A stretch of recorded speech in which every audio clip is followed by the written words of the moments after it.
يا جدعان الاهلي لا عنده باكات يمين ولا عنده باكات شمال، اي كرة بتيجي عليك بتبقى هجمه خطيره، سواء من يحيى عطية الله او محمد هاني. ولا عرضيات ولا مساهمات هجوميه ولا اي حاجه.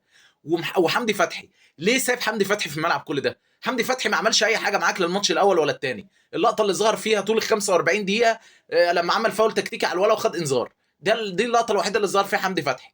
ليه اليو ديانج ما ياخدش وقت في الملعب عليه؟ مش عارف. تريزيجيه نفسيا واقع وراح في 60 داهيه، والكره وتطول في رجله كتير. واخر الشوط الاول اهو كان عمل باص راح في 60 داهيه برضو ليحيى عطية الله. اضطر يحيى عطية الله يعمل فاول وياخد انذار عشان الكره ما تقطعش وتبقى هجمه على الاهلي. ففي لعيبه لازم تتبدل، ما ينفعش تكمل الماتش. وجايبين لنا حكم من الدبليو انتوني تايلور، ده بتاع الدوري الانجليزي، هو معروف انه حكم سيء.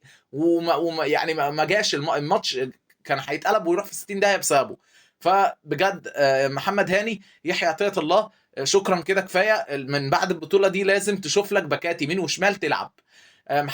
حمدي فتحي لازم يتبدل باليو ديانج، لانه فعلا احق انه ياخد وقت.